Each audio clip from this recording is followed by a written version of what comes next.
நான் வந்து state Bank of life இன்சூரன்ஸில் வந்துட்டு சீனியர் எஸ்ஹெச்சி மேனேஜராக ஒர்க் பண்ணுறேன். Sivakasi head office.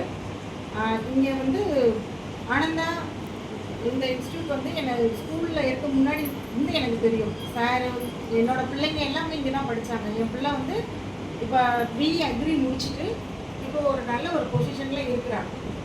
ஏற்கனவே அவங்களை இங்கே ஒரு ஸ்பீச் கூட்டிகிட்டு ஒரு சும்மா வந்ததுக்கப்புறம் சார் ஸ்பீச் கொடுக்கணுன்னு இருந்தாங்க. ஓல்டு ஸ்டூடெண்ட்டு எங்கள் பாப்பா வந்து டைப் பண்ண வாக்கில் எழுதுவா. இப்போ மட்டும் எழுத சொன்னால் அவளோட ஹேண்ட் ரைட்டிங் வந்து அவ்வளோ டைப் பண்ண வாக்கில் அவ்வளோ சூப்பராக இருக்கும். அவன் அந்த இடத்துல சொன்னது என்னன்னா, நான் 2-3 ஸ்கூல் போயிட்டு லாஸ்ட்டாக நான் ஆனந்தா வித்யாலயம் வந்தேன். இங்கே இருக்க டீச்சர்ஸ் தான் எனக்கு ஹேண்ட் ரைட்டிங் இப்படி எழுதணும்னு சொல்லி கொடுத்தாங்க. அதுலேருந்து தான் நான் இந்த மாதிரி எழுதுனேன் அப்படின்ட்டு. ஏன்னா இங்கே எல்லா இடத்துலையும் எனக்கு உங்கள் பிள்ளைங்க எங்கே படிக்கிறாங்க, வேறு லைன் ஸ்கூல் இருக்குது, லிங்கா குளோபலில் இருக்குது அப்படின்லாம் எனக்கு சொல்லுவாங்க. ஆனால் நான் சொல்கிறது நான் வந்து சொல்லுவேன், இங்கே சார் வீட்டு ஃபேமிலி இங்கே என்ன ஒரு இது நடந்தாலும் சார் ஃபேமிலியோடு வந்துடுவாங்க. இன்னொன்று இங்கே வேலை பார்க்குற டீச்சர்ஸ் எல்லாமே வந்து அவ்வளோ ஒற்றுமையாக இருப்பாங்க. நம்ம பிள்ளைங்க விட்டுட்டா அவங்க வந்து நிம்மதியாக இருக்கலாம். நம்ம பிள்ளைங்களுக்கு எந்த ஒரு பிரச்சனையும் இருக்காது அப்படின்ட்டு. இன்னொன்று இதில் என்ன அப்படின்னா, பிள்ளைங்க படிக்கிறது ஒரு சேஃபான இடம் தான் பார்க்கணும். அதுவும் இல்லாமல் எவ்வளோ கேர் பண்ணிக்கிறாங்கன்னு பார்க்கணும். அந்த அளவுக்கு வந்து நம்ம ஆனந்த வித்யாலயா வந்து கேர் பண்ணிக்கிட்டாங்க. முன்னாடி என் பிள்ளைங்க வந்து இந்த அளவுக்கு நல்ல நிலைமைக்கு வந்திருக்காங்க அப்படின்னு சொல்லணும் அப்படின்னா அது முழுக்க ஆனந்த வித்யாலயா தான். இப்போ என் பொண்ணு பிஇ அக்ரி முடிச்சுட்டு டான் ஃபவுண்டேஷனில் ப்ராஜெக்ட் கோஆர்டினேட்டராக ஒர்க் பண்ணிக்கிட்டு இருக்காங்க. அதுவும் கோல்டு மெடலிஸ்ட்லாம் வாங்கி நல்லா பண்ணியிருக்காங்க. இந்த அளவுக்கு வந்ததுக்கே Ananda school correspondent and teachers தான் காரணம். ஏன்னா ஒரு வீடு கட்டுறோம் அப்படின்னா அதுக்கு அஸ்திவாரம் தானே முக்கியம். அப்போ ஒரு பிள்ளைங்க படிக்குதுன்னா நல்ல ஸ்கூலை பார்த்து சேர்த்து விடணும். அந்த பிள்ளைங்களோட மைண்டும் சரி. பாப்பா 5th முடிச்சுட்டு தான் நாங்கள் கூட்டிகிட்டு போனாங்க. அதுக்கடுத்து இல்லை, 6th இல்லை இருந்தால் கண்டிப்பாக நாங்கள் வந்து அப்போ விட்டுருப்போம். அதோட முடிச்சு தான் கூட்டிகிட்டு போனது. பாப்பா இங்கே நல்லபடியாக படித்து நல்ல ஒரு பொசிஷனில் இருக்கான். என் பையன் இப்போ இன்ஜினியரிங் 3rd இயர் படிச்சுட்டு இருக்கான்.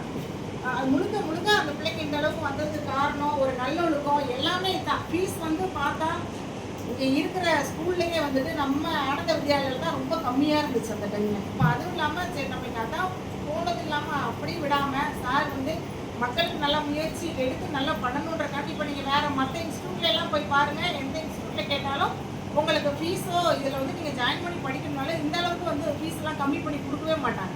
நானே ரெக்கமெண்ட் பண்ணி எங்கள் டீமெல்லாம் சொல்லியிருக்கேன், கொஞ்சம் நல்லா காற்றுள்ள போய் தூக்கி பண்ண வாக்கில் எந்த இடத்துல நல்லா சொல்லி கொடுக்குறாங்களோ அந்த இடத்துல நீங்கள் கற்றுக்கங்க அப்படின்னு. இப்போ சார் வந்து சொல்லியிருந்தாங்க, இந்த உங்களுக்கு வந்து இந்த தையல் மிஷின்காண்டி இந்த சர்டிஃபிகேட் டிஸ்ட்ரிபியூட் பண்ணுறாங்கன்னு. இந்த தையல் மிஷின் வாங்கி அப்படியே வச்சிடக்கூடாது. ஏதோ நம்மளுக்கு ஃப்ரீயாக கிடைக்குது. நம்மளோட தமிழ்நாட்டு மக்கள்லாம் எப்படின்னா, ஒரு காய்கறி கடைக்கு போனால் காய்கறி எல்லாம் வாங்கி வீட்டுக்கு தேவையான காய்கறி வாங்கிட்டு அதோட வரமாட்டாங்க. எப்படி தான் சரி எல்லா காயும் வாங்கிட்டோணும். அந்த கடைசியாக அந்த கருவேப்பிலை கொத்தமல்லித்தலை அவங்க கொடுத்தா தான் நம்மளுக்கு ஒரு ஃபுல்ஃபில்லே ஆகும், ஒரு திருப்தி ஆகும். அப்பா சரி நம்ம ஓசியாக வாங்கிட்டு வந்துட்டோம். அது மாதிரி இது இருந்துடக்கூடாது. நம்ம வந்து படிச்சுட்டு ஆல்ரெடி எல்லாமே படித்து தான் இந்த சர்டிஃபிகேட்ஸ்லாம் வாங்குறீங்க. பெண்கள் வந்து முன்னாடி அந்த காலத்தில் வந்துட்டு எந்த வேலைக்குமே போகாமல் வீட்டுக்குள்ளேயே இருந்துட்டு வீட்டில் ஹஸ்பண்டு மாமனார் மாமியார் அவங்க சுற்று வட்டாரங்களை கொடுத்து இவங்களுக்கு ஒரு வட்டம் ஒரு வளையம் போட்டு அதுக்குள்ளேயே தான் இருந்தாங்க. இப்போ பெண்கள் அப்படி இல்லாமல் எல்லா துறையிலையுமே இருக்காங்க. இப்போ பொதுப்பணித்துறைன்னு எடுத்துக்கிட்டால் எல்லாமே இருக்காங்க. ஒரு போலீஸ் டிபார்ட்மெண்ட் இருந்தால் அதில் லேடிஸ் இருக்காங்க. இப்போ அதிக மக்கள் வந்து தேர்ச்சி பிள்ளைங்களோட கல்வி தேர்ச்சி அந்த இதில் பார்த்தா கூட பொம்பளை பிள்ளைங்க தான் அதிகமாக இருக்காங்க. முஸ்லீம்ஸ்லாம் இன்றைக்கி வெளியில் வந்து அந்த காலத்தில் வந்து முஸ்லீம்ஸை படிக்க வைக்க மாட்டாங்க. ஒரு 17 16 வயசு 15 வயசு முடிஞ்சோடனே அவங்க ஜமாத்தில் சொல்லி கல்யாணம் பண்ணி வச்சுருவாங்க. ஆனால் இப்போல்லாம் வந்துட்டு என்னோடய ஸ்டாஃப்லாம் சகிலாக இருக்காங்க. அவங்களாம் இதில் சேல்ஸ் ஆஃபீஸராக இருக்காங்க. ஃபுல் அண்ட் ஃபுல் வண்டி எடுத்து அவங்க சுற்றிக்கிட்டே இருப்பாங்க. அவங்களுக்கு வந்து ஃபுல் அண்ட் ஃபுல் நான் சப்போர்ட் பண்ணுவேன். ஏன்னா முஸ்லீம்ஸ் வெளியில் வரதே பெரிய விஷயம் இந்த காலத்தில். அது மாதிரி நீங்களும் இப்போ வீட்டில் இருந்துட்டு இப்போ எல்லாமே உங்களுக்கு ஓரளவுக்கு குழந்தைங்களாம் இருப்பாங்க, பிள்ளைங்கள்லாம் ஓரளவுக்கு இருப்பாங்க. இப்போ அடுத்து என்ன பண்ணணும் அப்படின்னு பார்க்கணும். நீங்கள் ஒரு இடத்துக்கு வேலைக்கு போய் உங்களுக்கு சேலரி கொடுத்து அது அப்பாற்பட்ட விஷயம். நம்மளை வெளியில் விடுவாங்க மாட்டாங்க. மோஸ்ட்லி எல்லார் வீட்லையும் வெளியில் விடுவாங்கன்னு சொல்ல முடியாது. இப்போ இந்த தையல் தொழில் இந்த தையல் மிஷின் நீங்கள் வாங்கினா உங்களுக்கு அதில் எவ்வளோ பிரயோஜனம். வீட்டில் உட்காந்துட்டே ப்ளவுஸு சுடிதார் எல்லாமே தைச்சிக்கலாம். நீங்களே ராஜாவாக இருக்கலாம். நீங்களே அதுக்கு அந்த பணத்துக்கு எல்லாமே நீங்களே தொழிலாளியாகவும் இருக்கலாம், நீங்களே முதலாளியாகவும் இருக்கலாம்.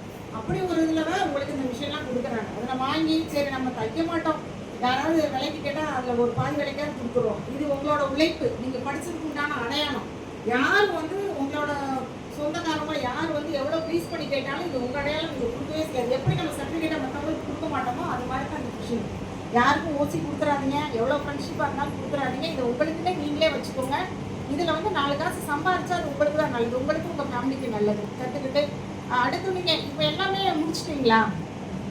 எல்லாமே ப்ளவுஸு எல்லாமே தைப்பீங்க, அப்போ பிரச்சனை இல்லை உங்களுக்கு. அடுத்தடுத்து நீங்கள் தச்சு பண்ணலாம். நீங்களே ஒரு கவர்மெண்ட்ஸை உருவாக்கலாம். நீங்களே ஒன் ஆஃப் த ஒரு பிஸ்னஸ் உமனாக வரலாம். அதுக்கெல்லாம் என்ன ஏற்பாடுன்னு கேட்டுட்டு நீங்கள் ஒரு சிறு தொழில் ஆரம்பிக்கிறீங்களா, ஃப்ரீயாக இருக்கிறப்ப சார்கிட்ட வந்து ஐடியா கேட்கலாம்.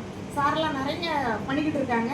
அவர் சார்கிட்ட வந்து, சார் நான் இந்த மாதிரி கொஞ்சம் 4 பேருக்கு நான் மிஷின் போட்டு நான் சொல்லிக் கொடுக்கலான்னு இருக்கேன் சார், அது எந்த மாதிரி மெட்டீரியல்லாம் எங்கே வாங்குறதுன்னா, சாரெல்லாம் அனுபவம் உள்ளவங்க, அதெல்லாம் உங்களுக்கு கைட் பண்ணுவாங்க. அதுக்காக வந்த உடனே நம்ம அப்படி பண்ண முடியாது. ஒரு 6 மந்த் 1 இயர் நீங்கள் இந்த இதில் நீங்கள் இருந்துட்டு அதுக்கடுத்து உங்களுக்கு நல்லா ஃப்ளூயண்ட்டாக இருந்தால் வீட்டிலேயே ஒரு 5 பேர் 10 பேருக்கு நீங்கள் சொல்லி கொடுத்துக்கிட்டு 1 ஹவருக்கு ஒரு வாட்டி பிள்ளைங்களை வர சொல்லி பாதி பேர் கட்டிங்கன்னா பாதி பேர் ஸ்டிச்சிங் அந்த மாதிரி சொல்லி நீங்கள் அதில் நீங்கள் கொஞ்சம் வருமானம் ஈட்டலாம்.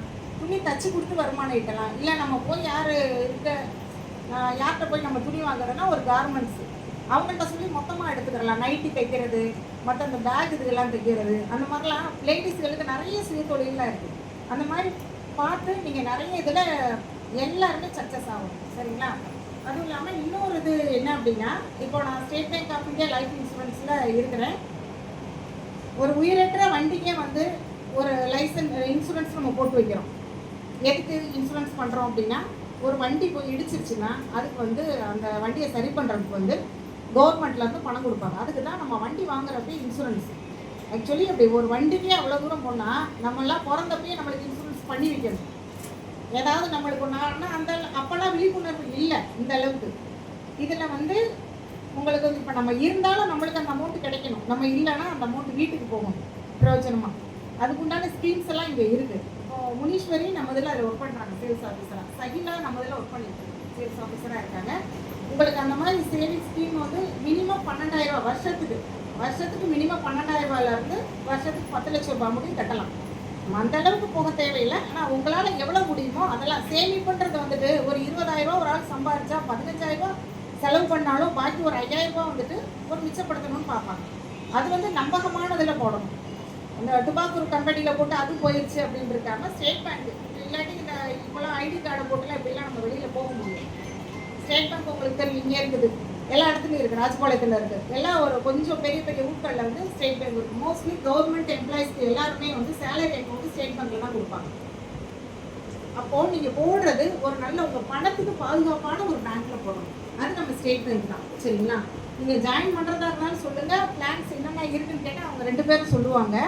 இதில் நான் எப்படி நான் வந்து ஜாயின் பண்ணலாமா அப்படின்னு சொன்னால், இவங்கள மாதிரி ஜாயின் பண்ணலாமா, என்ன பண்ணணும் அப்படின்னா 10th 12th முடித்தவங்க யார் இருந்தால் இந்த வேலைக்கு வர்றதுக்கு வாய்ப்பு இருந்தால் உங்களுக்கு இன்ட்ரெஸ்ட் இருந்தால் நீங்கள் சொல்லுங்கள். அதுக்கு என்னென்ன வேணும்னா 10th mark sheet, 12th mark sheet, Aadhaar card, pan card, bank passbook, இது எல்லாமே. 10th இருக்குது 12th இல்லைனாலும் ஓகே, இல்லை 12th தான் இருக்குது அப்படின்னா கூட ஓகே கொடுங்க. அந்த 5 டாக்குமெண்ட் வேணும். 10th mark sheet, 12th mark sheet, Aadhaar card, pan card, bank passbook, இது எல்லாமே கொடுக்கணும். அப்புறம் உங்களோட அந்த நாமினி யாரை கொடுக்குறது, உங்கள் ஹஸ்பண்டா இல்லை அம்மா அப்பாவா, அது கொடுத்துட்டா ஒரு 2 days வந்து ஒரு ட்ரைனிங் வைப்பாங்க. அது ஆன்லைன் ட்ரைனிங் தான். 1 day வந்து சிவகாசி ஹெட் ஆஃபீஸில் எக்ஸாம் வைப்பாங்க. ஐயோ எக்ஸாம்னா எப்படி இருக்கும் அப்படிலாம் பயப்பட தேவையில்லை. ஸ்க்ரீனில் தான் அது ஒரு 4 ஆன்சரை கொடுத்து ஒரு ஆன்சர் இருக்கணும். அந்த எக்ஸாமுக்கு நாங்களே கைட் பண்ணிடுவோம். அதில் மார்க் எடுத்து பாஸ் பண்ணிவிட்டு அந்த ஜாப் உங்களுக்கு கன்ஃபார்ம் இருக்கும். 45 வயசுக்கு உள்ளே இருந்தால் உங்களை பெர்மனெண்ட்டாக எடுத்துக்கிடுவாங்க. பெர்மனெண்ட் மீன்ஸ் அதுக்கு ஒரு டைம் கொடுப்பாங்க, 3 மாதம் 6 மாதம் 1 year. ஏன்னா எடுத்தனே உங்களை பெர்மனெண்ட் பண்ண முடியாது இல்லைங்களா? ஃபஸ்ட்டு வந்து கொடுப்பாங்க, இவங்க எப்படி ஒர்க்கு பண்ணுறாங்க, இவங்களோட ஒர்க்கு எப்படி இருக்குன்னா அந்த 6 மாத காலம் 1 வருஷ காலத்தில் பார்ப்பாங்க.